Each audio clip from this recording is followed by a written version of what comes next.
Child, so let me find out. Y'all out here pissing off my Scorpio sister on a Tuesday night when she supposed to be drinking tacos and tequila. Mel said, if y'all funky foot ass don't put no respect on my motherfucking name.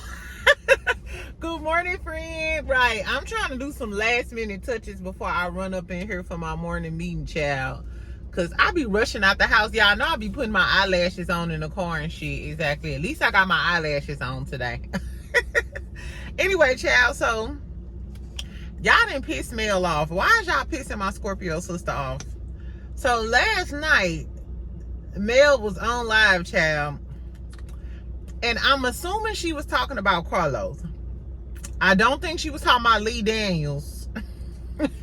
And last time I checked, Andy Cohen ain't in the closet with Bethany Frankel talking about Love and Marriage Huntsville. So I'm gonna use the process of elimination and assume she talking about Carlos King ass. Child, Mel said if you in a position of leadership, then you should be compelled to not engage in certain conversations and some things. And I'm paraphrasing. So I'm assuming she mean, I know your bald-headed ass ain't sitting in that damn closet with Dr. Heavily talking about me. Oh, child, hold on, y'all. Child, why my coworker walking by? I know we got a meeting, bitch. I'll be there. Girl, ooh, like, don't talk to me. These is my last few minutes before I gotta come in here and conquer the world. Conquer the world. Anyway, child. So basically, she was like, if you're in a leadership role, you should be compelled not to do certain things. Which I talked about Messy Mondays yesterday. If y'all ain't see it, go watch my video. Do y'all think it's unprofessional for Carlos to indulge in the Messy Mondays with Heavenly? I mean, because Heavenly got reprimanded by Bravo allegedly, and she can't even sit on her, show and talk about the show. I guess a lot of people considered that unprofessional. So considering that Dr. Heavenly just a cast member over at Married to Medicine, Carlos King, you are showrunner. I mean, like I said, we don't see Andy doing that. Well, I don't know, because Andy got Watch What Happens Live, and he has, members of the housewives on there, and he talks about the shows and stuff on Watch What Happens Live. So do y'all think that's messy of Carlos King? I don't know. She also said that they need to put some respect on her name. I think she was offended by Heavenly and Carlos saying that Dr. Shanita was her mouthpiece.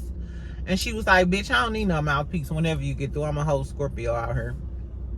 Which Dr. Heavenly was saying most of the shit, but Carlos King was snickling and giggling. So, bitch, if you my boss, how do I feel about my boss snickling and giggling about some shit about me on my show? Just like with Marquez, Trish, and Ken. That set of interviews to me, if that was me and I was interviewing, but I'm talking to my boss, so I can't say certain things, or I can't have like open dialogue with somebody like with Marquez, because this is my boss I'm speaking to. To me, that's kind of like a conflict of interest, you know what I'm saying? Because I can't be open and honest in my interview because I have to watch my words, or I have to respect your point because you my boss at the end of the day. I don't know, y'all. Anyway, so Mel said put some respect on her name. Let's not act as if she didn't cultivate this group. And I mean, she did put all of these people together. She brought mostly all of the new people to the show. She brought Tiffany and Lou to the show. She brought Stormy to the show.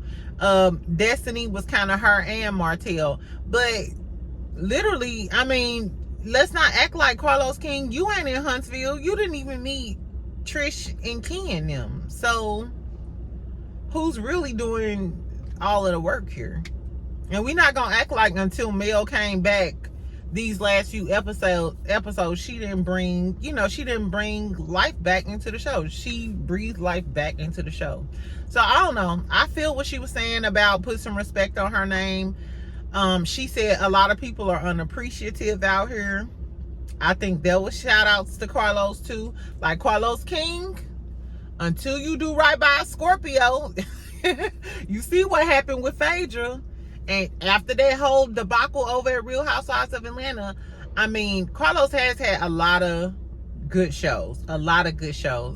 But in the last few years, Love and Marriage Huntsville is what put him back on the map as far as being the EP of a really good show. So, and Shari brung you that. So I don't know. Tell me what y'all think about Mel basically going in on Carlos. I just mentioned in my last video she ain't promoting the show. Do y'all think it's a wrap for Mel? Do y'all think she gonna shoot the deuces to this show? I honestly feel like she can produce her own show. I really do. And I think she can scout it out to different networks. She got enough strings and enough pull in Atlanta and Huntsville or whatever. She could do her own thing. But you notice when Heavenly was talking about Mel getting her own show and leaving, Carlos was like, no. You don't want Mel to leave now, Carlos. Look, Carlos, you don't want Mel to leave now. Sidebar, somebody commented the other day about Carlos, like, he needs to stop talking shit and we need to know who his husband is. Has Carlos ever said who his husband is, the African dude? I want to know too. Now that you brung it up, whoever brung it up, girl, now that you brung it up, now I'm nosy. Exactly. In this meeting, I might do some Googles. I might do some Googling, girl. Anyway, child, I wonder if the other cast members, do they feel the same way? Like I said, I could tell Ken, Trisha, and Marquez was kind of uncomfortable when they did the interview. So I want to do the Scottalots feel the same way. Like, how do y'all feel about Carlos recapping the show all the time and commenting and snickling and giggling along with Heavenly about the shit that be happening on the show? And sometimes it's shade towards y'all. So I don't know, girl. She was like, put some respect on her name. That's all I really came to say. I'm gonna come to y'all on my lunch, and we're gonna talk about Love and Hip Hop Atlanta on my lunch. And Kirk and Rashida, I'm gonna make you pay for what Kirk did. It's a song by this girl called Mana Leo. She a rapper out in Atlanta. And on one of her bars, she be like, I'm gonna make you pay for what Kirk did to Rashida. And I used to say that shit all the time. Now I don't say that shit no more, girl, because you still stupid. But we gonna talk about it on my lunch. Tell me what y'all think about the whole Mel thing. What do y'all think is gonna happen with the Mel and Carlos relationship? I think they need to have like a sit down. I think they need to have like a sit down and like clear the air. You know what I'm saying? And I don't know. Is Mel in the right for feeling some type of way about Carlos snickling and giggling while Dr. Heavenly was throwing shade, essentially? I don't know. Or does Carlos have every right to do an after show like that? Because Andy Cohen does his, you know, what is it called? Watch What Happens Live? Yeah, Andy Cohen got Watch What Happens Live. I don't know. Tell me what y'all think about that. I'm finna skedaddle on in here, get my little coffee and shit. So make sure you have a good morning. Don't let none of these motherfuckers piss you off. And if they do, you can fly above all the drama. Or you can curse their motherfucking ass out and they'll look the other way when they see you coming. Exactly, bitch. Tell them once and you ain't got to tell them again. Anyway, y'all have a good morning. I'll see y'all after lunch for Love and Hip Hop Atlanta, okay? Bye, friend.